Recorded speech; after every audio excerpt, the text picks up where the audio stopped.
ó rà pé kíní yóò tí ì hit ẹ̀ dáadáa mo wá dé lónìí mo fẹ́ hit ẹ̀ dáadáa bàbá parí ìjà lẹ́yìn ìgbà tí n bá ṣe tinú mi tán ni. ọ̀gbẹ́ni ọ̀wàlà lamẹ́ríkà wọ́n lo rìpọ́ọ̀tù péèjì mi ìyìn tí ń bí mi nínú ìkanra tí mo fi wá jáde pẹ̀lú ẹnìyẹn bí ọmọ tá náà tí ó dẹjọ́ ẹjẹ́ àlùlálùpa.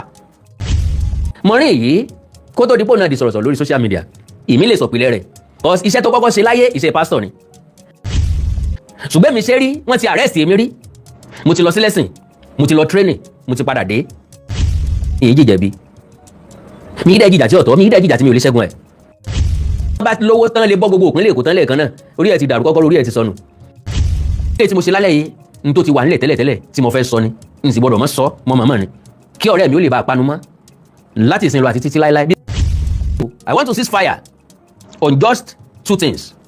Number one, throne Aláàfin. Number two, personality Aláàfin. wọ́n tẹ́ tábìlì ilé ayé rẹ̀ sílẹ̀ níwájú mi. ó ti rí case file ilé ayé rẹ̀ wọ́n tẹ́ sílẹ̀. Kókó tún ti ju ògúlùtù ọ̀rọ̀ míì sí ààrẹ Almoroof. ẹ ò bá gbàgbé ààrẹ Almoroof ni Awíkókó sọ wípé ó sọ níbẹ̀rẹ̀ ọ̀rọ̀ rẹ̀ ìpè káwádìí òun o ìpè kò sí náà ju $100 lọ láti rẹ́yìn Awíkókó. òun làwíkókó ṣe wá jáde gbayagbaya nígbà náà tó sọ ìtàn nípa ààrẹ Almoroof. ó sọ̀tàn ìyá ẹ̀ ó sì sọ̀tàn bàbá kan tí ààrẹ Almoroof gbọ́dọ̀ ẹ̀ débi pé ó sọ náà rẹ̀ pé ìyá ààrẹ Almoroof kọ́kọ́ ni o ó wá sọ pé ẹni tó kọ́kọ́ lọ sọ́dọ̀ ẹ̀ níran ló ràn lọ́wọ́ nígbà tí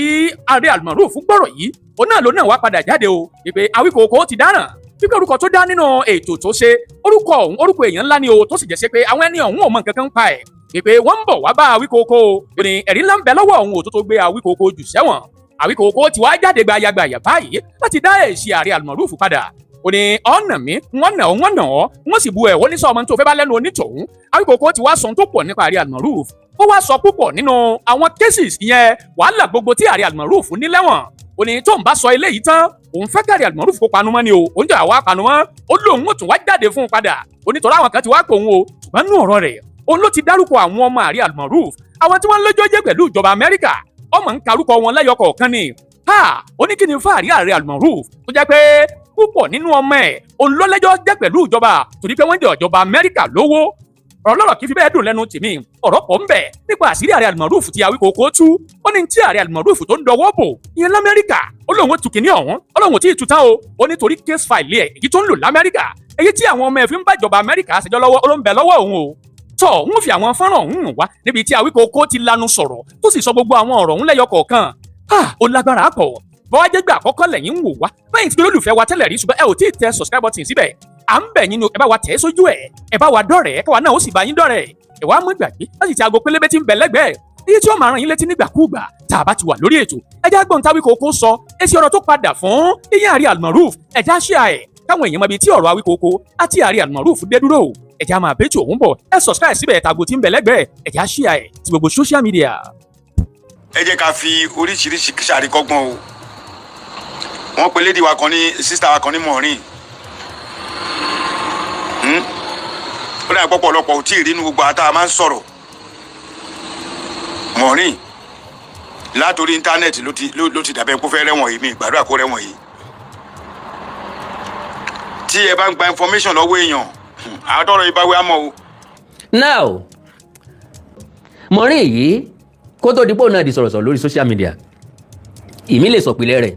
because iṣẹ́ tó kọ́kọ́ ṣe láyé iṣẹ́ pásítọ̀ ni iṣẹ́ pásítọ̀ náà ló sì tẹnu mọ́ ṣe rí àṣebáyìí ni wọ́n mu mílíkì nílé ló kó bá ọ̀pọ̀lọpọ̀ ọmọ oko Mọ̀rín ìgbésẹ̀ náà fún mi lọ́dún náà lọ́hùn that will be 2018 ń pé òun fẹ́ sọ̀rọ̀ sí pásítọ̀ kan òun fẹ́ dráàgì pásítọ̀ kan wọ́n lu àwọn kan ní jìbìtì wọ́n bá àwọn kan sùn ní orí àpáta ìgbàdógóje èrò ọ̀wájà so ó fẹ́ kí n bá ṣiṣẹ́ lórí iṣẹ́ yẹn ń gbà yẹn lọ́dún náà lọ́hùn mo rántí pé mo wá charge ẹ mọ̀ pé sàjẹmọ́ṣẹ́ lèmi mo charge ẹ̀ níye tí ò ní lè san because mo wo pé pásítọ̀ tó fẹ́ kí n sọ̀rọ̀ sí i ọ̀tọ̀ ni pé kẹ́mi gangan ó rí pé pásítọ̀ kan hùwà tí ọ̀dà kí n pick interest nínú ẹ̀ ọ̀tọ̀ ni pé kó wá bá mi pé kí n wá bú yàn kan ẹni tí ọ̀sẹ̀ mi rí tí mi ní nǹkan kan pẹ̀lú ẹ̀ rí so mo dẹ̀ examine ẹ̀ dáadáa mo fún ní time kó fi sọ̀rọ̀ and I recorded whatever we say gbogbo ohun tá a sọ pátápátá mo record rẹ̀ ńgbà tá a wá parí ọ̀rọ̀ òun fẹ́ kí n bóun ṣiṣẹ́ lórí ẹ̀ kí n bóun gbé jáde ń gbowó iye báyìí nígbà ó ló ti pọ̀ jù n sì sọ nǹkan kan mọ́ tó bá pọ̀ jù ìwọ náà lè ṣe fún rẹ and she came out so ó wá ní reception tó dáa àwọn èèyàn nǹkan mọ̀ pé tó bá jẹ́ àwọn èèyàn lójú àwọn èèyàn respond dáadáa àwọn èèyàn wò dáadáa bó tún ṣe ṣe mí inú àwọn èèyàn bẹ̀rẹ̀ sí wo nǹkan bó ṣe di pó base lórí àwọn pastor nìyẹn. àwọn nǹkan kan wà tí wọ́n pè ní attack èmi náà ti ṣe rí ṣùgbọ́n mi ṣe rí wọ́n ti arrest èmi rí mo ti lọ sí lesson mo ti lọ training mo ti padà dé ìgbà tó bá fẹ́ ṣe wedding wọ́n á ní ta ni nínú yín tí kò fẹ́ ká so àwọn méjèèjì yìí papọ̀ gẹ́gẹ́ bí tọkọ àtìyàwó bá a bá rí ẹnikẹ́ni kólúwa rẹ̀ ó jáde síta bí ò bá sí kí ó pa ẹnu rẹ̀ mọ́ títí láéláé mo fẹ́ kí ọ̀rẹ́ mi ó panu ẹ̀ mọ́ títí láéláé kó má sọ̀rọ̀ mọ́ tí ó bá wá sọ̀rọ̀ kó má sọ̀rọ̀ kan Ọọ̀ni àti dídá àti eléyìí tí ọ̀dà àfẹ́ kó bá a praise Ọọ̀ni kó má praise Ọọ̀ni kó má sọ̀rọ̀ kan Ọọ̀ni kó má sọ̀rọ̀ kan throne Ọọ̀ni kí wọ́n mọ̀ pé Aláàfin ní olórí aládé ẹ̀sìn rí bá nísìn tán bá ti lè ṣe o kí wọ́n mọ̀ pé Aláàfin ní olórí aládé kí wọ́n mọ̀ sọ̀tàn tó máa portray Aláàfin gẹ́gẹ́ bí olórí ọba ńlẹ̀ Káàárọ̀ Oòjíire kí wọ́n mọ̀ sọ ìtàn wọ́n lè sọ tẹ́ńpáyà wọn o bọ̀tẹ́lẹ̀ tí ó rù wá sókè tí ó mú bínú wa wá kí wọ́n mọ̀ sọ kí wọ́n mọ̀ pòwe o tán bá pòwe a máa dáhùn sówe sẹ́rí pẹ́sẹ́ yẹn pọ̀ so gbogbo ọmọ Káàárọ̀ Oòjíire àlàáfíà ìlú Jimoh Mubarak God bless you Alhaji Luku Jazz ẹni mo ṣe ẹni mo bá sáàwẹ̀ ń lọ Mr. Abimbola Oladosu sáàwẹ̀ ń lọ sẹ́ngbà fast of history sáàngbàwẹ̀ because àwẹ̀ Christian àti Muslim ló ń lọ lọ́wọ́ èmi gan bí mo ṣe wà mo wà nú àwẹ̀ ok mo ti sínú mo wà nú àwẹ̀ mo fẹ́ jẹ sàárì o bẹ̀wá ní tẹ́fù mi tí ń fi ṣe sàárì o ẹ̀yin Muslim ò láàánú lójú sá ẹ lè fún mi ní tí ń fi gbàwẹ̀ àti tí ń fi ṣe sàárì tó bá já àwọn Christian ni táwọn Christian gan gbé nǹkan kan wá wọn ò gbé nǹkan kan wá o irọ́ ọ̀dà tí ń bá ọ̀là láàfíà o kò sẹ́ni tó láìkì mí nínú gbogbo yín mo ti mọ tọ́tọ́ àti tí ọ̀tọ̀ ń tá a lè sọ ń tá a lè sọ gbogbo ìgbà tí mo ń sọ yìí abẹ́ ẹ̀kú ni mo wà mi ò kí ń gbójú síta mo máa ń lo mask ni kò sẹ́ni tó mọ̀ mí kò sẹ́ni tó mọ̀ bóyá ọmọ kékeré mi bóyá àgbàlagbà ni mí o bóyá mo sanra bóyá mo tínrín bóyá mo dúdú bóyá mo pupa nobody knows so n ló jẹ́ kí n sọ pé àṣẹ báyìí ni wọ́n mú mẹ́rẹ̀kì nílé ńlọkọ bọ́ mo oko ọ̀pọ̀lọpọ̀ àwọn èèyàn ló ti jáde bẹ́ẹ̀ tí wọ́n ti wọlé bẹ́ẹ̀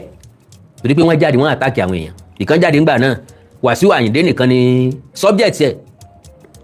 Wàsíù Àyìndé nìkan ló bèèsì lé lórí ìmí ọjàde olórin kan ní ó fèsì ìmí ọjàde olórin artist kan ní ó fèsì ìmí ọjàde pastor kan ní ó fèsì tí pastor bá ṣe nǹkan ọ̀tọ̀ bàbá bẹ̀rẹ̀ sí ní wúléwúna pastor míì eléyìí ọ̀tọ̀ personal life àwọn èèyàn kan ò kàn wá ìjà ló dé tó ní dòwe ọ̀gbẹ́ni tí mo ń sọ̀rọ̀ rẹ̀ yìí tí ó bá sọ̀rọ̀ kàn mí mi ní sọ̀rọ̀ nípa rẹ̀ ibi tó ti yìnbọn mọ́ rẹ̀ lẹ́sẹ̀ ni pé ọ̀rọ̀ ẹ̀ ò jẹ́ mi ju $100 lọ mo sọ pé káwọn èèyàn máa bá mi wádìí ẹ̀ wáì tó fẹ́ wádìí mi kó òun tó wá wádìí mi lèmi ti rí di tiẹ̀ mo wá yin kékeré ó jàporó díẹ̀ so tó bá ti di lọ́jọ́ míì wọ́n bá ti ń dárúkọ awí kò ní jẹ́ kán wí délẹ̀ yóò sọ pé ẹ fi ilé olóṣì ọmọ lélẹ́yìn o ẹ mọ̀ mọ́rọ̀ rẹ̀ débi o because I always create boundaries for everything I do in life why mi yìí jìjà bí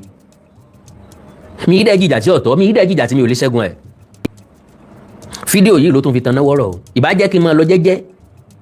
ṣe mọ̀ pé fídíò kan l'Àgbàlá Gabriel fi ba yá rẹ̀ jẹ́ ìbá jẹ́ kọ́rọ̀ wà bọ́rọ̀ ṣe wà woman yẹn try gan ní sórí bí orí akọ aláǹgbá woman yẹn try gan ìgbà tó lóun fẹ́ dáná oúnjẹ yẹn mo ní kó má ṣe wàhálà ó dẹ̀ dáná oúnjẹ yẹn ó try gan ìyẹn gan ni mo wá rí tí mo fi ní mo ń láti gbé woman yìí lẹ́ẹ̀kan sí ọ̀sán di business oríṣiríṣi àtìrí wá ń tú olóṣó lóyún ó fi máàsì ìbá ń sùn ó tún dóbọ̀ àwìn ó tún sanwó oríṣiríṣi bàbá àbèjì òbèbèjì bàbá bèjì ọ̀tọ̀ bèjì ọ̀sánwó bèjì ọ̀tọ̀ yóò yá bèjì àti báyìí bẹ́ẹ̀ lọ oríṣiríṣi wá ń jáde ó dómi o hòtẹ́ẹ̀lì láti pàdé gbádùgójì èrò wájà làwọn yẹn pa ha làwọn yẹn wá ń kọ so ẹnu oníkọ́ni fi pekú ìkọ́ni ọ̀pá ń báyìí ẹnu oníkọ́ni fi pekú so ọ̀rẹ́ mi ò wà lálẹ́ Amẹ́ríkà ẹ̀kọ́ ńlá ni mo fẹ́ kọ́kọ́ nínú ọ̀rọ̀ yìí kó lè mọ̀ wípé kò sí ń tọ́ sápamọ́ lábẹ́ ọ̀run when people love you they love you when people hate you they hate you èmi tí mo sọ̀rọ̀ yìí kò sí ẹni tá yẹ̀ díẹ̀ wò tá à ní bá nǹkan kan bẹ̀ rárá ṣùgbọ́n dáa kí dáadáa wa kó ju àìdáa wa lọ ibi tẹ́mi best sí òní wípé mi ò ní wúláyà kí n pè mo gún mọ́ mi ní pera mi ní tí mi ò jẹ́ ọ̀gbẹ́ni pera ẹni tí ò jẹ́ màá dẹ̀ jẹ́ kọjá jo lójú lónìí ọ̀n ralé kan sí Atlanta ọ̀n ralé kan sí Washington DC igbádogójì èrò wájà ebi ẹ mọ̀ ti jẹ́ ń bẹ ẹ máa gbọ́ wìnrìn lónìí o wìnrìn lẹ́nu àkàndá Awikonko ẹ máa bẹ̀rù mi ó rà pé kíní yóò tí hit ẹ̀ dáadáa mo wá dé lónìí mo fẹ́ hit ẹ̀ dáadáa bàbá parí ìjà lẹ́yìn ìgbà tí n bá ṣe tinú mi tán ni fáìlì tí ẹ lélẹ́ iwájú mi o ni mo tẹ́ yìí o wọ́n tẹ́ tábìlì ilé ayé rẹ̀ sílẹ̀ níwájú mi ó sì rí case file ilé ayé rẹ̀ wọ́n tẹ́ sílẹ̀ gbẹ̀rẹ̀gẹ̀dẹ̀ níwájú mi yìí àwọn ọmọ ẹnìkan náà ní gbogbo ilé o àtiwọ́ náà wọ́n kà sí ọ létí ẹ má jẹ́ kí n gbà àkókò yín rárá ẹ já lọ sàn án kẹrí di ìbínú mi ìhàlẹ̀ tó ń tọ̀ ń ha mọ́ mi ló prompt mi o láti fẹ́ ṣe nǹkan tí mo fẹ́ ṣe o kó lè mọ̀ pé ìhàlẹ̀ ò mú fún mi mọ́ ẹ já gbọ́rọ̀.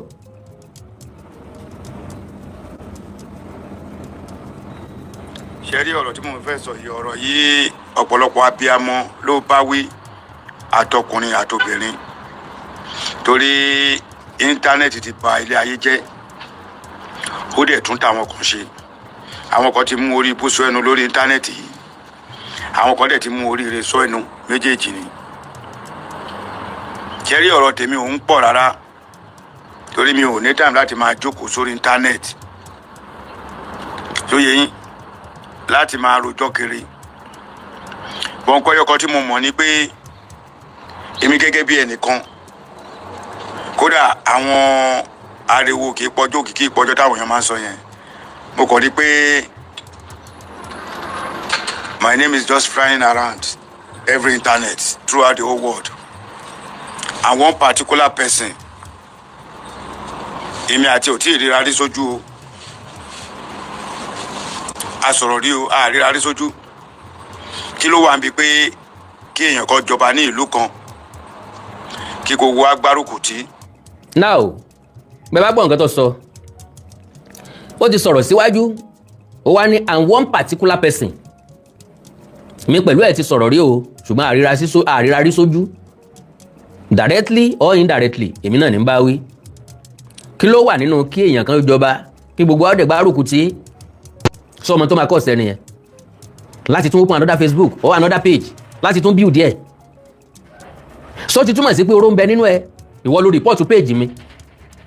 ìyìn tí ń bí mi nínú ìkanra tí mo fi wá jáde pẹ̀lú ẹ nìyẹn pé ọmọ tá nà tí ó dẹjọ́ ẹjẹ́ àlùlálùpa òní ni ó bẹ̀rù mi o lè má bẹ̀rù mi tẹ́lẹ̀ mo lè má jọ́ lójú tẹ́lẹ̀ òní ni ń jọ́ lójú. ọmọ ọba lèmi. ọmọ ìjòyè lèmi. ẹ bá lọmọ Fúlàní ni mi wàhálà títí ni ẹ torí kò túrun kankan lára tèmi kí wọn gbé àpótí jókòó báyìí kó fi 3 hours bú mi báyìí kó bú ìyá mi látòrí ìkànnà kó bú dérun orí kò túrun kankan lára mi torí mo mọ̀ pé rọ́ ni àmọ́. èwo ni rọ́ńbẹ̀ brọ́dà wa ṣé màmí rẹ̀ ọ̀tá túwó rí ni àbí wo tọrọ ọmọ ìyá ẹlẹ́kọ̀ọ́ lèmi màmí tẹ̀kọ́ rí ọ̀tà kàrà rí ọ̀tọ̀ lè rí kò sẹ́ni tí yẹ ọ̀tá nǹkan kan rí ọ̀gbádùn mi kò sẹ́ni tó dẹ̀ wá láti wá fìyà oníyàtà yín aṣọ ọ̀nà ní fìyà ẹ̀ gbọ́pọ̀ ọmọ ọ̀sán ní kó pọ́npọ́ bá mọ̀ mẹ́ẹ̀ everybody ń sọ fún ọ pé wọ́n lọ bẹ̀rẹ̀ rẹ̀ oníbàwò ló ṣe bẹ̀rẹ̀ rẹ̀ ẹ̀ ń sọ ọ̀nà àmọ́ gbàgbé ẹ̀ ń kó ni ò ní gbàgbé ìwọ gangan tó bá yẹnu ẹ̀ wò dáadáa orí gbogbo ohun tí ń ṣẹlẹ̀ yìí orí rẹ̀ ló ti bẹ̀rẹ̀ ìwọ lọ bẹ̀rẹ̀ rẹ̀ ìwọ náà lọ wá do níwàásù yìí ó do níwàásù ó di preacher pàpà síbẹ̀síbẹ̀ náà ẹnu ọ̀rọ̀ Mr. Ọláwálé ọlá God bless you Professor Adéwálé Yago God bless you Abisade Joshua Títíladé God bless you mi ní wáyìntì now ẹnu ọ̀rọ̀ ẹ má jẹ́ ń gba táìmù yín rárá kí n lè bá tètè sọ nǹkan tí mo fẹ́ sọ pápápá ni mo wá pápápá mo fẹ́ drop ẹ̀ ṣùgbọ́n báńgà ni. ẹ jẹ́ ká fi oríṣiríṣi ṣàríkọ́gbọ́n o wọ́n pe lédi wa kan ní sísá wa kan ní mọ̀ọ́rìn ó dà pọ̀pọ̀lọpọ̀ ò tí ì rí inú gbogbo àtà máa ń sọ̀rọ̀ mọ̀ọ́rìn látòrí íńtánẹ́ẹ̀tì ló ti dàbẹ̀ kó fẹ́ rẹ́wọ̀n yìí mi ìgbàdúrà kó rẹ́wọ̀n yìí tí ẹ bá ń gba information lọ́wọ́ èèyàn àtọ́rọ̀ ìbáwí àmọ́ o. now do you know wípé àwọn ọ̀rọ̀ kọ̀ọ̀kan ní máa ń fa ọ̀rọ̀ ní tẹ̀tẹ̀ mọ̀ọ́rìn mo rò pé yìí náà gbọ́n parẹ́ dẹ̀ mọ́ woman yẹn very popular woman now ọ̀pọ̀lọpọ̀ nínú wa tá a bá dàgbà dé stage kan tàbí tọ́lọ́run bá gbọ́lá fún wa dé stage kan àmọ́ gbàgbé ìpìlẹ̀ ń ló fi jẹ́ pé lórí social media lónìí ọ̀pọ̀lọpọ̀ àwọn artist ni wọ́n ń takora wọn ilé ọ sọ pé òun lòun ń jẹ́ kí lágbájọ́ popular tọ̀wọ́n sọ pé òun lòun kọ́ tàmẹ̀dún sẹ́ kálukọ́ máa jiyàn irọ́ gbàdógójì mo bẹ̀rẹ̀ ṣáájú ẹ̀ ó bẹ̀rẹ̀ ṣáájú mi oríṣiríṣi nǹkan mò ń wo program kan lórí YouTube náà ni wọ́n interview Òkèlè wọ́n interview Sanyẹ̀rì Òkèlè sọ wípé òun síwájú Sanyẹ̀rì bẹ̀rẹ̀ àwọn jọ ń ṣe crew tẹ́lẹ̀ ni ẹnìkan ń tanná ẹnìkan ń ṣe kíní ẹnìkan ń fa generator so pé Sanyẹ̀rì kọ́ ló jẹ́ káyé ó mọ̀ òun because ọ̀pọ̀ olólùfẹ́ àwọn òṣèré àwa tá ń ṣètò ni wọ́n máa ń dá wàhálà lẹ̀ láàrin wa nípa fígbé wa sẹ́gbẹ̀ẹ́ ara wíwọ̀n wá wò bá a sì dẹ̀ sí báyé nu torí báwa náà ṣe máa ń wọn Ọọ̀ni àtàláàfin nu láyé Aláàfin àná láyé Ọọ̀ni àná Ọọ̀ni ló lówó jẹ Aláàfin lọ Aláàfin ló lówó jẹ Ọọ̀ni lọ kọ́ ṣẹ̀ṣẹ̀ bẹ̀rẹ̀ lónìí ó ti wà látayébáyé àwọn lálàáfin ra mọ́tò kan nísìn ẹrẹbẹ ni mọ́tò táwí ilẹ̀kùn mẹ́ta ló ní lẹ́gbẹ̀ẹ́ kan ilẹ̀kùn mẹ́ta ló ní lẹ́gbẹ̀ẹ́ kejì mọ́tò ń tóbi mọ́tò ń gàn lọ ni mọ́tò ń fáyín bẹ̀sí ọlọ́yẹ ni láàmú pé ńgbà Ọọ̀ni náà ti rarú ẹ̀ bí ṣe ń lọ pàdé lọ́ba báyìí ajá nìkan ló kónú ẹ̀ bọ́n ṣe débẹ̀ báyìí tí wọ́n sílẹ̀kùn tán rò pọ̀ ní ọ̀bọ̀ọ́lẹ̀ ajá lásán lọ́bọ̀ọ́lẹ̀ ńbẹ̀ látò pé owó ẹnìkan ju tẹnìkan lọ kò ṣẹ̀ṣẹ̀ dáyé social media ló jẹ́ kọ́tàn ni látàyébáyé láti mọ̀ ń rètí èèyàn láàmú fojú wẹ́n ti ṣe tíátà pé ẹni lówó ju ẹnìkan lọ ànímọ̀ pé wọn ní tátà lójú yányàn social media lọ́jà àmọ́ nísìnyí gbà wọ́n ń tọrọ owó fún ọ láti kọ́lé ń tọrọ owó fún ọ láti gun mọ́tò látó rí pé ọ̀pọ̀lọpọ̀ àwọn èèyàn wọ̀nyí wọ́n ṣiṣẹ́ lẹ̀ fáwọn tí ó jẹ ni láyé àwọn Ṣẹ́gun Ọdẹ́gbàmí èèlò wọn ń san fún players ṣùgbọ́n nísìnyí láyé àwọn Òsínmẹ̀ èèlò ni wọ́n ń san fún player láyé àwọn Bàbá Sàlá èèlò wọn ń pa lórí fíìmù láyé àwọn Fẹ́mi Adébáyọ̀ Ọdún Adékọ́lá Ibrahim Chatta ẹ lọ wòye tí wọ́n ń pa lórí fíìmù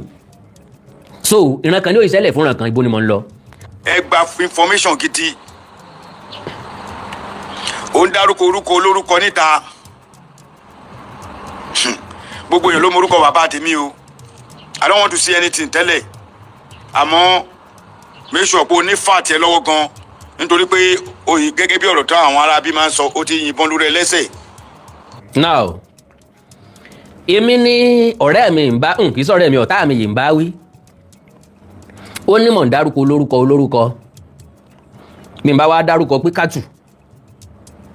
káwọn yẹn sọ fún mi bóyá bàbá wọn nìkan ní jẹ́ bẹ́ẹ̀ àkọ́kọ́ nu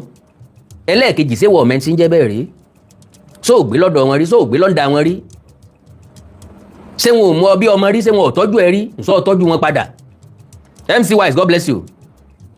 ṣé wọn ò tọ́jú ẹ rí ṣé wọn tọ́jú wọn padà wọ́n gbọ́ sìn bí ẹran àwọn sìn wọ́n tẹ́wọ́ gba mọ́ mi rẹ̀ mo dẹ̀ ti sọ fún ọ wípé story wá similar kò sí nǹkan tó sapamọ́ ń bẹ̀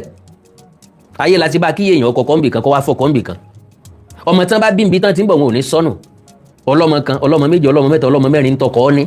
ilé ayé láti bá kò sí nǹkan tó jọjú ń bẹ̀ ọ̀gbádùn mi ńlọ́jẹ̀ ń sọ fún ọ wípé bọ́ ọ bá rò pọ̀ ń wádìí mi bọ́n bá wá sọ̀dí mi fún ọ tó wá rò pọ̀ fẹ́ fi nǹkan kan bú mi tó ò lè fi bú mi délẹ̀ màá bọ̀ explain ẹ̀ better ibi tó ti dáràn lọ́wọ́ mi nu. So now ó ní bẹ́ẹ̀yàn kan bá kọ́mẹ̀ntì tí ò bá tẹ̀ ń lọ́rùn ó máa kọ́kọ́ report ẹni yẹn kó n tó block ẹ̀ tó report ẹ̀ tó block ẹ̀ sọmọ tó máa kọ́ ọ̀sẹ̀ ẹni yẹn láti tún open another Facebook or another page láti tún build ẹ̀ so ti túmọ̀ sí pé oró ń bẹ nínú ẹ̀ ìwọ ló report page mi in ti ń bí mi nínú ìkanra tí mo fi wá jáde pẹ̀lú ẹni yẹn pé ọmọ tá a nà tí ó dẹjọ́ ẹjẹ́ àlùlálùpa òní ni ó bẹ̀rù mi o lè má bẹ̀rù mi tẹ́lẹ̀ mo lè má jọ́ lójú tẹ́lẹ̀ òní ni ń jọ́ lójú òní lọ bẹ̀rù mi kó tó do ní wàásù ká tó dẹni táyé ń fẹ́ ojú ti rí tó ó dà ní kójú ẹ̀ ò rí nǹkan kan kó tó kó Nàìjíríà ojú ti wárí àtàlátà bàbá Lárúbá. ẹ jẹ́ à comment with respect. respect kí ni lórí ń tọ́ ń sọ. mo ti ní mi ní sọ̀rọ̀ lórí kíní mọ́ bọ̀ n ti fẹ́ sọ brutal. ó yà sọ. bọ́ máa dákẹ́. gbèyìn tó o bá dákẹ́ ìyẹn sọ tó brutal. àwọn tó ti sọ fún pé kí n dákẹ́ torí a ti rí point tá a máa mú dání. ẹ mú point yín dání ẹ fáìlì dáadáa. àmọ́ wọ́n tó bá ń bú ẹbí ẹlẹ́bí tó o ṣe mistake bú ẹbí tí o ń ṣe ẹbí tó yẹ kó o bú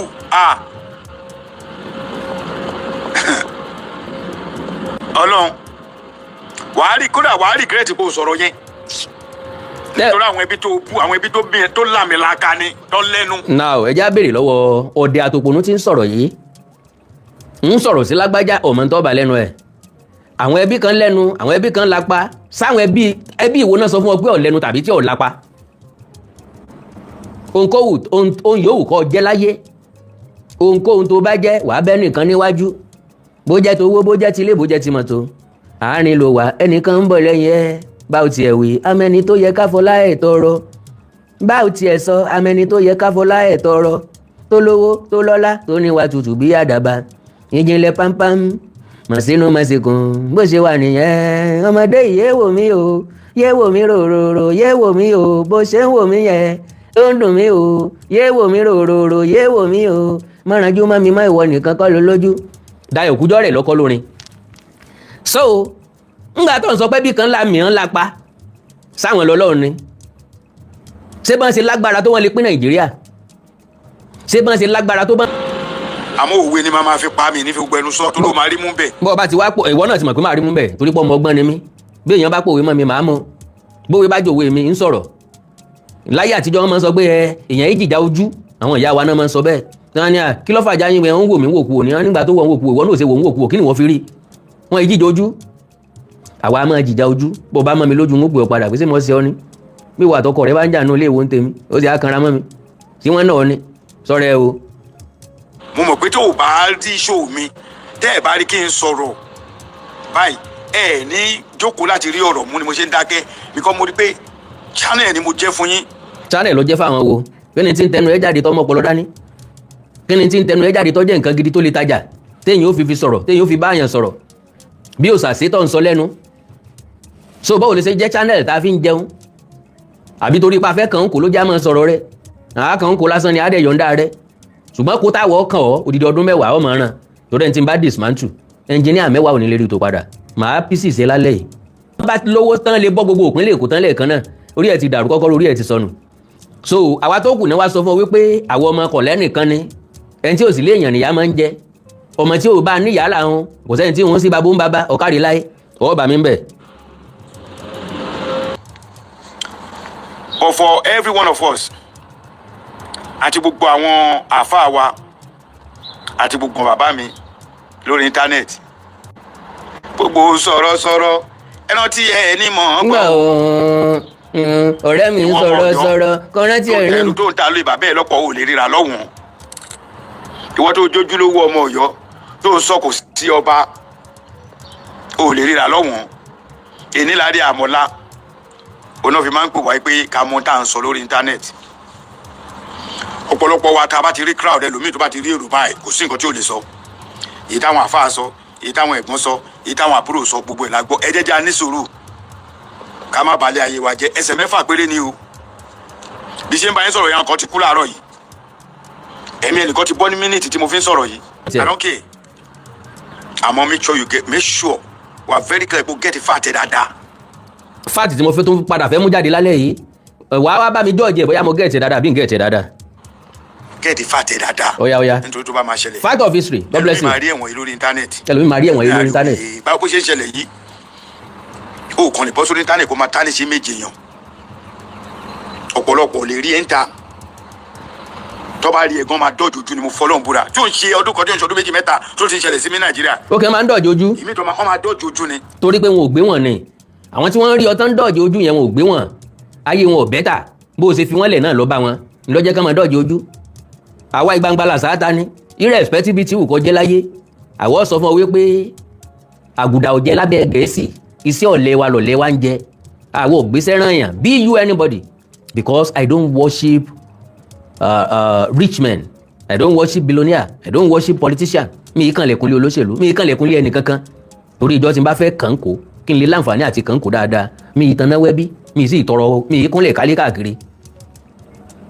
bọ̀ tó bá ti rí dátà 200 yẹn wọ́n máa bọ́ bí wọ́n máa gbé ẹgbẹ́ bàbá wọn ṣépè wọ́n á bóyá wọn máa wá wo àwọn tó ń bú yẹn tí wọ́n ti wá lọ wo péjì wọn máa wọ eléyìí wo bó ṣe rí owó tó yẹ kó fi jẹun ọ̀pọ̀ dátà wà máa búyàn ẹ̀ ń sọ́pọ̀tì nǹkan burúkú ẹ̀ wá rò pé ilé ayé yẹn ń dùn gbogbo ẹnikẹ́ni èèyàn kéèyàn tó o bá rí ọmọ ọlọ́mọ tó ṣoríire tó wá wò pé ó máa máa tako oríire yẹn pẹ̀lú níwájú lẹ́yìn lọ́tún lósì láàrin wọ́n máa tako ọmọ ẹni torí tí ọmọ ẹ bá ní oríire níwájú báyìí wọ́n máa tako ni tó bá ṣoríire tó wọ́n máa mú ọmọ yẹn wálẹ̀. ọ̀gbẹ́ni mọ̀wulẹ̀ sọ̀tàn fún wa gbogbo àná la mọ̀ pé ìṣẹ́jú lẹ̀mí ń bọ́ now gbọmọ kóòtù òjíire bí ìyàwó ìlàmọ̀dé yìí ọ̀rọ̀ bùṣe ṣe rí bí ọ̀rẹ́ ẹ wá ṣe gbérọ kalẹ̀ nígbẹ̀yìn irọ́ wá bújọ lọ́wọ́ ọ̀rẹ́ mi tó lọ sóko ọ̀tá mi tó lọ sóko tó lọ kọ ebè o ìgbà tó dénú oko ó kọgọ́rùn ebè ìgbà tó délé tán ló bọ́ sọ fẹ́rẹ́ ilé ó ní ìgbà ebè lòun kọ nínú oko o irú ènìyàn bẹ́ẹ̀ yà kì í bá jiyàn o bó bá jọgọ́rùn òtítọ́ tán ara mi ò fúnra rẹ̀ látúnjọgọ́rùn irọ́ pápápá mo ń lọlé. now ọ̀rẹ́ mi àlùmọ́ gbogbo ń tọ́ sọ mo gbọ́ o ọlọ́dà fún ọjọ́ tọmọ ẹgbẹ́ rẹ lọ débi páwọn èèyàn ń rí ọ wọ́n ń dọ̀jú ojú ara wọn ò lè gbójú síta wọn ò mọ̀ ọ́ ni ọmọ pàràlú èbódé ó ti gbẹlú mi lójú débi pé wọn ò ní lè wádìí wọn ò mọ̀ nǹkan kan wọ́n bí lè pé gbogbo ẹni tí ń lọ ìlú èbó tàbí ẹni tó ti ìlú èbódé ń lórí ṣe ọ̀pọ̀lọpọ̀ àwọn èèyàn ní bẹ lókè òkun tí wọ́n rí ṣe àwọn tó sì wà ń bẹ̀ tí wọn ò tí ì rí ṣe lágbára Ọlọ́run wọn gbọ́dọ̀ rí ṣe ni torí pé ọjà tá a bá fowó pilẹ̀ rẹ̀ owó la fi pa gbogbo ẹni tó ṣáájú ajé lọ lágbára Ọlọ́run ó rí tajé ṣe. ok ọ̀rẹ́ mi àlùmọ́ information kan lélẹ́yìí níwájú mi bọ́ ọ bá rówó tó kọ́lé tàbí tó bá rówó ralé lórí tó jẹ́ pé gbogbo àwọn ọmọ rẹ̀ náà ń jẹ gbèsè lé tí wọ́n ń gbé wọn lọ ilé ẹjọ́ mo fẹ́ kọ fáìlì yẹn náà mọ́ kéèsì tó fẹ́ fi bá mi jà sọgbọ́ kí ló dé tó jẹ́ pé gbogbo ìgbà wọn ń gbà wọn ọmọ rẹ̀ lọ ilé ẹjọ́ l'Amẹ́ríkà kéèsì fáìlì tiẹ̀ lélẹ́yìn iwájú mi o ni mo tẹ́ yìí o wọ́n tẹ́ tábìlì ilé ayé rẹ̀ sílẹ̀ níwájú mi ó sì rí kéèsì fáìlì ilé ayé rẹ̀ wọ́n tẹ́ sílẹ̀ gbẹ̀rẹ̀gẹ̀dẹ̀ níwájú mi yìí àwọn ọmọ ẹnìkan náà ní gbogbo ilé o àtiwọ́ náà wọ́n kà sí ọ létí kó lè wọ̀n rẹ́kọ̀d so kí ló lè bí ọ dáadáa kó lè tètè fáìlì kéèsì ẹ kí n tó wá fún ọ ní red card ọ̀gá ẹ̀tì mi second yellow card mo pe léyìí mo fẹ́ kí ló bí ọ dáadáa kí n tó ẹ̀sẹ̀ wá yẹ red card gangan lù ọ́ now bọ́ bá jẹ́rọ́ ni kò sọ o eléyìí rule on access to court records case number name date of party birth type court case type case status filing date case caption orílẹ̀-èdè Amẹ́ríkà lélẹ̀ o ọmọ rẹ TBA tó bẹ̀rẹ̀ orúkọ rẹ̀ ká má dárúkọ àwọn ọmọ ọlọ́mọ láfẹ́fẹ́ torí pé wọ́n wálé ayé wọn láti wá lògbèsí ayé tiwọn ìwọ bàbá wọn ní wọn ò fàkísà mọ́ lẹ́nu ìwọ lọmọ ọsàn tó ń kó pọ́npọ́ bá màmá rẹ ìwọ lẹ́rú kan tí mo ní búgbẹ́rú ìwọ lẹ́nìkan tí gé lọ́wọ́ nu létí sọ gbogbo lédìlé agéka ìwọ ló kó gbogbo èyí báràn rẹ so ó ní wọ́n ń ṣe nǹkan kan láti tánìsí méje èèyàn kó lè mọ̀ wípé ọ̀pọ̀lọpọ̀ nu wa máa gbé nǹkan sára àmọ́ hold nǹkan ṣùgbọ́n kó lè mọ̀ wípé ọ̀pọ̀lọpọ̀ nǹkan bẹ lọ́wọ́ wa tá a lò against ẹ tẹ́lẹ̀ tó rà mọ́ mọ̀ ni having said that máàlù kan tí wọ́n jẹ́ ọmọ Ọ̀yọ́ Mr. Akínwálé tí wọ́n bá wo program yìí wọ́n máa wo pé Mr. Awikonko mo dẹ̀ á pè yín mo dẹ̀ á bá yín sọ̀rọ̀ àdẹjọ́ sọ̀rọ̀ rẹpẹtẹ bẹ́ẹ̀ yẹn tún padà ṣe nǹkan míì n tí mo fẹ́ jẹ́ kó yé wọn ni wípé eléyìí ti wà nílẹ̀ tẹ́lẹ̀ ọ̀rọ̀ mi sì rí òrò mọ́sọ̀kù ni ó lélẹ̀ tí mo mú lọ́wọ́ yìí wọ́n sọ tíjọba wa parí lẹ́yìn eléyìí déédéé bí ọba wa parí lẹ́yìn eléyìí ẹja máa já lọ títí dọjọ́ tọ́lọ́mbà sọ fúnra lára ẹ̀ so because èyàn ò lè sọ̀rọ̀ sí mi kí n má fèsì ńlọ jẹ́ kí n máa sọ wípé ókè o ẹni tí wọ́n parí ìjà yóò tó fẹ́ kí ìjà yóò parí o ẹ sọ fún àwọn ọmọ Ọ̀yọ́ tí wọ́n ń sọ̀kò kí wọ́n hàǹgì ẹ̀ kí wọ́n má sọ mọ́ tẹ́wọ̀n pé tí mo sọ tẹ́lẹ̀ ni pé jọ́tán bá tó hàǹgì ẹ̀ fódìdí oṣù kan ni mo tó máa sinmi but now a fẹ́ kí peace ó reign bó bá lè reign kájọ gbìyànjú ẹ̀ wò so I want to cease fire on just two things. Number one, throne Aláàfin. Number two, personality Aláàfin. Lẹ́yìn ẹ̀ bí èèyàn bá kàn mí látọ̀yọ́ èmi àtòótọ́ ọjọ́ bára wa délẹ̀ o torí ìgbà náà lásọ wípé ètí bá ti jọ sọ̀rọ̀ àti promise ara wa naturally mo jẹ́ nìkan tí mo ń sòótọ́ tí bá ti rìn lásọ ẹnìkan kì í yà ní ẹlòdì bí wọ́n ti ṣe ni mo ti sọ òun lóòótọ́ mo accept nígbà tí ẹ bá mi sọ̀rọ̀ mo dẹ̀ sọ wípé àrò ní ọ̀wálé Oníkòyí ó sinmi ogun lílọ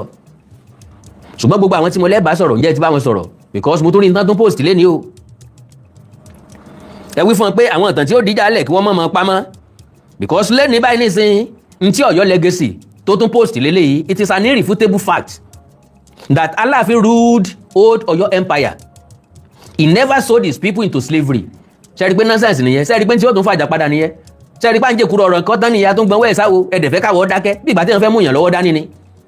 so tAláàfin bá rule old Ọ̀yọ́ empire kẹ́nìkan wá sọ pé Aláàfin ò ta ẹrú tàwa ni wá ń tẹrú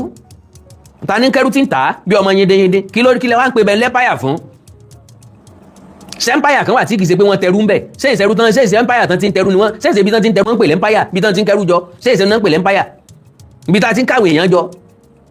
Aláàfin was never into slave trading. Business kí wà l'Aláàfin ṣe tẹ́lẹ̀tẹ́lẹ̀ ọ̀rẹ́ mi, business kí ni Aláàfin ṣe tẹ́lẹ̀ tẹ́ fi ń pariwo kiri pé lẹ́mpire. So ẹ̀ntí ọ̀rọ̀ yìí ó ẹni máa bá wa sọ̀rọ̀ yìí ó a ní sẹ́ǹsì tó pọ̀ gan-an. ọ̀rọ̀ yìí ó ẹni máa bá wa sọ̀rọ̀ yìí ó a ní kúkú sì tó pọ̀ gan-an. ọ̀rọ̀ yìí ó ẹni máa bá wa sọ̀rọ̀ yìí ó olúwa rẹ̀ á jà gidi gan-an. wọn fẹ́ ẹ má jẹ́ ń lọ bẹ̀ mọ́ ni o, ẹ má jẹ́ ń lọ bẹ̀. So bọ́ bá ní ìdí evidence ẹ̀ n ó gbé jáde fún ọ gamboro ni. òun lè léyìí Housing Authority of Christfield address wọ́n fi ibẹ̀ city wọ́n fi ibẹ̀ state wọ́n fi ibẹ̀ zip code wọ́n fi ibẹ̀ tenant defendant ó kọ́ mẹ́rin bẹ́ẹ̀. So ó láti wà very very careful. Àkàndá ọ̀rọ̀ Awikonko ló kọ́ mi, Àjàó ọ̀rọ̀ Awikonko aṣọ lójú ọlọ́rọ̀ bọ́lọ́rọ̀ bá gbọ́ kí bàbá ńlá bàbá ọlọ́rọ̀ ó ṣe. Eléyìí the same ọmọ náà ni ẹ̀ṣẹ̀ wo lọ́sẹ̀ failure to pay rent date 2/12/2025 LLP versus BAR yẹ̀kínì lọ bẹ́ẹ̀ ọmọ yìí kan náà tún ní lẹ́lẹ́kẹrin kí lẹ̀ṣẹ̀ tó tún ṣẹ̀ failure to pay rent open àwọn kéèsì mẹ́ta ti tẹ́lẹ̀ wọ́n ti close ẹ̀ open 3/2/2025 ṣé ìgbé nǹkan ṣe dátà mi nǹkan kan gbọ́dọ̀ sí mi mọ́ bá dé o ok 3/2/2026 ó tún jẹ́ gbèsè nínú ọdún táwa yìí nínú oṣù kejì tá lò tán yìí nínú àṣẹlẹ̀ ọ̀rẹ́ mi LLP versus BAR yẹ̀kínì etol ìkẹta ok ìkẹrin yẹ̀kínì ISM ká forúkọ bọmọ ọlọ́mọ náà láti rí kí ni ẹ̀ṣẹ̀ tiẹ̀ náà ọ̀rẹ́ ń gbé failure to parent náà ni ok ẹni tí ń bá òun jà tall OAX apartment LLP versus yẹ̀kín ISM ká forúkọ bọmọ ọlọ́mọ náà láti rí ọmọ rẹ TBAR bẹ̀rẹ̀ orúkọ rẹ̀ defendant ni nínú kéèsì eléyìí Ìyásteville District Court ni wọ́n gbé lọ kí lẹ̀ṣẹ̀ rẹ̀ failure to pay rent filing date 30/5/2024 caption K Management Company Incorporated agent versus kẹ́nìkan yẹ̀kínì etol HGLC associates àkọ́kọ́ nu ẹlẹ́ẹ̀kejì ọmọ rẹ̀ yìí kan náà ni ìlódé tí òrówó lé san bó ṣe yí ọ tó l'Amẹ́ríkà bó ṣe dá fún ọ tó l'Amẹ́ríkà kò rówó lé san again ok o the same court náà wọ́n gbé lọ kí ni case failure to pay rent date 21/8/2025 HGLC Associates LLP versus BAR yẹ̀kínì kákọ́fà ilé tó kù eléyìí another one yẹ̀kín KAU lọ́bẹ̀rẹ̀ orúkọ mi eléyìí kí ni kéèsì tiẹ̀ náà failure to pay rent date 15/11/2018 UME BLVD LLC versus KAU yẹ̀kín another one ọmọ rẹ̀ tàkọ́kọ́ òun náà tó lélẹ́yìí kí lẹ̀ṣẹ̀ tọ́sẹ̀ failure to pay rent 17/1/2019 UMES BLVD versus KAU another one ọmọ yẹn náà ni kí ló tún ṣe failure to pay rent déètì wo 8/5/2019 wọn kò náà bẹ̀ another one ọmọ rẹ̀ yìí náà tún ni kí ló tún ṣe failure to pay rent kí ni déètì 18/9/2019 RUN versus ọmọ rẹ̀ ọ̀hún another one the same ọmọ kí ni kéèsì ẹ̀ failure to pay rent déètì wo 15/10/2019 another one ìwọ gangan kí lẹ̀ṣẹ̀ rẹ tort kí ni ìtumọ̀ tort yẹn náà ẹ bá ń wo TORT ẹ jẹ́ n sáré wò ó mẹ́ni ẹ̀ ká wo ẹ̀ṣẹ̀ tọ́sẹ̀ bó bá ti ń gbọ́ awí wọ́n jẹ́ ń pè délẹ̀ o fẹsẹ̀fẹ́ o èmi lọ fẹ́ wádìí mi o meaning of tort TORT A tort is a civil wrong other than a breach of contract that causes harm, injury, or loss to another person's body, property, reputation, or dignity, for which the law provides a remedy, usually monetary damages. It originates from Latin meaning twisted.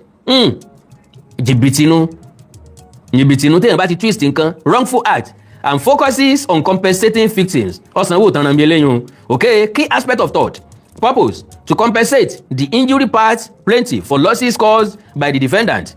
Distinction: unlike crimes, wrong against society, torts are private dispute. Ìjà abẹ́lé nu, ẹ má jà tó lórí ìjìnà mọ́, torí lẹ́yìn ọmọ ìgbà táìmù wa. Okay, ọ̀rẹ́ mi ò ní ó lé lẹ́yìn. Date 1/2/2012. Bákan náà, Yẹ̀kín TAI lọ́bẹ̀ lórúkọ ẹni òǹtọ̀hún. And case type tort. Open. Date 22/9/2016. Another one, Yẹ̀kín TANI. Ká má dárúkọ àwọn ọmọ ọlọ́mọ. Kí ni ẹ̀ṣẹ̀ rẹ̀? Ọ̀rẹ́ mi gbé tọ́ọ̀tì náà ni. Date 23/4/2012. Kí ló dé tẹ̀ ń ṣẹ̀ báyìí tán gbé lọ kóòtù tó bẹ́ẹ̀? Eléyìí Yẹ̀kín TAWA lọ́bẹ̀rẹ̀ orúkọ onítọ̀hún. Ẹ̀yin náà mọ̀ wá yòókù sí. Kí ni tó dìjà wọn? Kí ni déètì? 16/2/2012. Another one, Yẹ̀kín TAWA. Kí ni kéèsì wọn? Tọ́ọ̀tì náà ni. Déètì 16/2/2012. Another one, Yẹ̀kín TAWA. Kí ni kéèsì? Criminal. Kí ni déètì? 28/11/2003. The same person. Tort. Déètì 28/2013. The same person. Èyún Yẹ̀kín TAWA. Tort. Date 28/2013. Okay, ni wọ́n close ẹ̀. So ó tún kú o. So Mr. Akinwale, may God bless you, may God be with you. Ìbànújẹ́ ò ní kàn yín o. Ẹ ní mòṣì. Thanks for, because mo rí originality nínú ọ̀rọ̀ tẹ́ sọ. Mo rí fact ń bẹ. Mo rí simplicity ń bẹ. Mo rí ìfẹ́ láti wá ìrẹ́pọ̀ nínú nǹkan tẹ́ sọ. Agreed. Ṣùgbọ́n èyí tí mo ṣe lálẹ́ yìí n tó ti wà nílẹ̀ tẹ́lẹ̀tẹ́lẹ̀ tí mo fẹ́ sọ ni. N sì gbọ́dọ̀ mọ́ sọ mọ́ màmá ni. Kí ọ̀rẹ́ mi ó lè bá a panu mọ́ láti ìsìn lọ àti títí láéláé. So we all want peace and we pray for peace. Kò sí ní ta fẹ́ gbà nínú, because the way báwọn yẹn ṣe ń portray ẹ̀, ẹ̀ ń bú Aláàfin, ẹ̀ ń bú Ọ̀yọ́, ó wà very very insulting, ó dẹ̀ wà disturbing, ó ń bí ìyàn nínú gan. Because kò sí ọjọ́ tí mo jáde tí mo dédé bú Ọ̀yọ́ rí, àfi tí ọ̀rọ̀ bá wá látọ̀yọ́. So kọ́lọ̀ nínú àánú ẹ̀kọ́ bá fún brother Shaggy lálàáfíà o. Ọ̀rọ̀ rẹ̀ ń dẹ̀ tún bá àyàn lẹ́rù o. Wọ́n ní wọ́n yìnbọn ní Ọ̀tà. Níbi náà ti lọ ya skit lábẹ́ bíríìjì Ṣàngó Ọ̀tà. Wọ́n yìnbọn, wọ́n rán sáré rọ̀ṣẹ̀ lọ sí hospital ní Alákòókò. From there wọ́n ti gbé lọ sí hospital kan lẹ́kọ̀ọ́. Kọ́lọ̀ nínú àánú ẹ̀kọ́ bá fún ní àlàáfíà ara. Náà lẹ́nìkan pò ìpágà, wọ́n yin Samuel Perry, gbajúmọ̀ òṣèré aláwàdà àti adẹ́rìnpòṣónú tọ́pọ̀ èèyàn mọ̀ sí brother Shaggy níbọn lágbègbè Ṣàngó Ọ̀tà nípínlẹ̀ Ògùn lásìkò tó ń ya fídíò àwàdà kan, ṣùgbọ́n ó ti ń gbádùn nílé ìwòsàn tó wà báyìí. Kọ́lọ̀ nínú àánú ẹ̀ bá fún ní àlàáfíà ara tó péye. Brother Shaggy, you shall not die but live to proclaim the power of God Almighty. Ọlọ́run nínú àánú ẹ̀ yóò dáwọ́lé ọ, nǹkan ò ní sí ọkọ̀ ní sẹ̀mí rẹ, fìrífìrí ilé ayé nu lágbára Ọlọ́run. Ìwọ lọ ṣiṣẹ́ rẹ, ẹ̀mí tó ṣẹ́gun sí tó ní jẹ ọbẹ̀ rẹ̀, ìwọ lọ jẹ ọ̀rọ̀ iṣẹ́ tó ṣe lágbára Ọlọ́run. Ẹni ẹlẹ́ni ò ní jẹsẹ̀ rẹ o. So like ẹnìkan sọ̀rọ̀ kan fún mi pé àwọn ọmọ ẹ̀yìn olóyè Sunday Igboho wọ́n ń bú Ìbà Gani Adams. Mo wá ní we don't want that o, àfẹ́ yẹn nìsín o. Normally Igboho ọ̀ràn nìkan kan ṣẹ́. Àwọn aríjẹ́ǹdì mọ̀dàrú wọn tún kóra wọn jọ. Àwọn adásínilọ́rùn obìnrin ọ̀dọ́gọ́ wọn tún kóra wọn jọ yẹn. What we want now is avenue tí Ìbà Gani Adams tí ó fi lè ṣiṣẹ́ pọ̀ pẹ̀lú olóyè Sunday Adéyẹmọ Ìgbòho. Tó lóyè Sunday Adéyẹmọ Ìgbòho lè ṣiṣẹ́ pọ̀ pẹ̀lú Ìbà Gani Adams. Grace and avenue tá à ń wá nìyẹn o. Ìrẹ́pọ̀ là ń fẹ́ nílẹ̀ Káàárọ̀ Oòjíire. And we will all be partakers. So àádẹ́jọ project gbogbo ẹ̀ papọ̀. Kọ́lọ́run nínú àánú ẹ̀ kó fún wa ní àlàáfíà ara àtẹ̀mí gígùn. À ń fẹ́ àlàáfíà nílẹ̀ Káàárọ̀ Oòjíire. Ẹ jẹ́ said bí ọ̀rọ̀ wa máa parí, a máa parí ìjà wa. Mo ti rí gbìyànjú ọ̀rẹ́ mi dáadáa. Gbogbo bó ṣe ń lọ bí ọ̀rọ̀ Yorùbá ṣe ń lọ. Ẹja gbọ́dọ̀ gbìyànjú o. ilé ìyá bútọ̀ tàn wá bú ilé ìjà ò ní àtàláàfin. ok máa yẹn ló ń sọ̀rọ̀ kò yìí. yẹ kó máa jẹ́ ní tí ó fa ń bọ̀ jẹ́ ìwò bóyá mo lè play ẹ̀ láti bẹ̀rẹ̀. ìwà. ok ẹ mà kó àsìkò yìí o ẹ lólùfẹ́ gbìyànjú ẹ kó àsìkò yìí ọmọ òòtú ajíire. máa yẹn wá ìsìn gan. ọ̀tọ̀ ní post tí mo fẹ́ make tẹ́lẹ̀ kí Mr. Akínwálé Ògúntọ́wọ̀ Mr. Akínwálé Ògúntọ́wọ̀ kí wọ́n tó tún pè mí tí wọ́n tún fún mi ní voice note lóòótọ́ wọ́n ti ń bá mi sọ̀rọ̀ láti bí 2 weeks ago tí mo wò pé no. ǹjẹ́ ẹ mọ̀ pé mánu ògùn Akínwálé Ògúntọ́wọ̀ yìí bàbá yẹn ní sùúrù pọ̀ láti last week náà ti pè mí Mr. Awikonko ẹ jọ̀ọ́ ẹ create platform wọ́n lè mi ní kí n create platform gbogbo àwọn tí wọ́n sọ̀rọ̀ ń pọ̀ yọ sọ̀rọ̀ ń pa fẹ̀ àwọn fẹ́ kí gbogbo wọn wà lójú kan àwọn fẹ́ ká parí ìjà ìjọ òun mo máa ráàyè sọ̀rọ̀ wọ́n ti ń pè mí ń pè kọ́ mo dẹ̀ sọ fún wọn wípé kì í ṣe tìgbéraga mo ń wá time tó jẹ́ pé a máa láǹfààní àti sọ̀rọ̀ tó pọ̀ because this man is a man of peace Mr. Akínwálé Ògúntọ́wọ̀ ohun tí àwọn àgbààgbà ilẹ̀ Yorùbá kọ̀ láti ṣe ni máa yí sọmọ encourage láti ṣe because gbogbo tí ń fly over káàkiri orí social media ó yẹ àgbà òsì ìlú bàjẹ́ baálé ilé kú ilé dahoro ó túmọ̀ sí pé àwọn àgbà tá à ń pè lágbà gan àgbà òpònú ni wọ́n àgbà wọn ò tó lé ó pàdé àgbà lọ́nà oníkọ́kọ́ ọlọ́gbọ́n ni agọ̀ ni majority wọn bá dàgbà ń téèyàn bá dẹ̀ ní kì í yáàyàn so máa yí ló hùwà àgbà lówó wípé nǹkan ò gbọdọ̀ mọ́ lọ báyìí ọmọ Ọ̀yọ́ ń búfẹ́ ọmọ Ifẹ̀ ń bú Ọ̀yọ́ à ń bú Aláàfin à ń bú Ọọ̀ni ọjọ́ wo láṣẹ lè dà bí ìgbà tí ìgànnà wa ń là lẹ́yìn ni atẹ́gùn fẹ́rẹ́fẹ́ ọmọ yọ wọlé báwo ọmọ Yorùbá ọba lè fọ̀rọ̀ búra wa àwọn ẹ̀yà míì tán gbọ́ Yorùbá wọn mọ̀ gbọ́ nǹkan tá à ń sọ so ní tilẹ̀ ń tọ́lọ́wọ́n àbú èmi o àwọn ọmọ Ọ̀yọ́ náà ni wọ́n ń bú wọ́n dẹ̀ ń bá wọn sòótọ́ ọ̀rọ̀ wọ́n dẹ̀ ń jẹ́ kó yé wọn wípé àwọn fẹ́ kíkiní ìrodò kóró èèmù mi now nínú project wa tá a gbé kalẹ̀ àwọn èèyàn sọ pé wèrè l'Awikonko ó sì máa sọ gbélé èkó tó máa sọ gbọ́rọ̀ tó ń sọ bọ́lá wọn bá ṣe dá mi nu ọ̀tọ̀ọ̀tọ̀ lórìn ha yàtọ̀ sí bí àkọ́kọ́ treat kan ká tó treat kan so nínú project wa ò ní wípé báwo nífẹ̀ẹ́ àtìrẹ́pọ̀ ó ṣe wà nílẹ̀ káàárọ̀ òjíire báwo la ṣe máa sọ̀tàn tí ó so wá papọ̀ yàtọ̀ sílẹ̀ tí ó yà wá nípa again ẹ kí n play ọ̀rọ̀ brother mi ìgbìyànjú the effort. mo fẹ́ kẹ́ gbọ́n tí wọ́n sọ mẹ́sẹ̀ tí bá wá ní fún Mr. Akínwálé Ògúntọ́wọ̀ ẹ fi sí comment section pẹ̀lú opinion yín. ẹ káalẹ́ Ògbìyànjú TV ẹ ṣeun mo rí orúkọ yín lórí Facebook ń sìn pé Akínwálé Ògúntọ́wọ̀ lórúkọ mi ọmọ Ọ̀yọ́ Aláàfin ni mí mo wo gbogbo bó ṣe ń lọ bí ọ̀rọ̀ Yorùbá ṣe ń lọ ilé ìyá bútọ̀ tàn wá bú ilé ìjà ò ní àtàláàfin kò yẹ kó máa jẹ́ ní tí ó fa ìtàkìtà láàrin wa mo fi Ọlọ́run ọba bẹ̀ yín ẹ bá ní sùúrù. bàbá yìí ń bẹ̀ wá ni o. ẹ má jẹ́ kí ọ̀tẹ̀ tó tú ìran Yorùbá tí ó fa wá sẹ́yìn díẹ̀ nígbà kan tó já sọ ìlú náà tó já sọ àwọn èèyàn jàǹkànjàǹkàn nù ẹ má jẹ́ ó tún ti ṣẹlẹ̀ láàrin àwọ̀ ọ̀dọ́ gbogbo bá ṣe ń para tá à ń gbéra wa síta lórí ayélujára yìí ó bà mí nínú jẹ́ gan o ó bà mí nínú jẹ́ gan mi ò fẹ́ kí a máa bá báyìí lọ mo ti pe gbogbo àwọn bloggers àwọn tó ń sọ ní àwọn tó wà on the Ọ̀yọ́ side àti àwọn tó wà on the Ifẹ̀ side ẹ jẹ́ kí gbogbo wa kóra wa jọ ẹ jẹ́ ká kóra wa pọ̀ ẹ jẹ́ ká fi ìfẹ́ gbélé ẹ jẹ́ ká preach ìfẹ́ fún ọ̀tẹ̀ gan tí ń bẹ láàrin Yorùbá ẹ jọ̀ọ́ torí Ọlọ́run mo ti pa Almoroof mo ti pe mo kún fàyà arábìnrin dáadáa yẹn arábìnrin Èkìtì yẹn mo ti pe cross blog mo ti pe Ọ̀yọ́ empire mo ti pa àwọn míì náà tó tún pọ̀ lọ ẹ jọ̀ọ́ I'm reaching out so we can have something tá a lè dúró lé lórí láti pè fún ìfẹ́ láàrin ìran Yorùbá bá a ti ṣe tá a sọ ìlú ńlá kan nìyẹn mi ìfẹ́ máa dárúkọ bá a ti ṣe tá a fi sọ ipò ńlá kan nìyẹn mi ìfẹ́ máa dárúkọ ẹ má jẹ́ kí ìran Yorùbá ó di ẹ̀yìn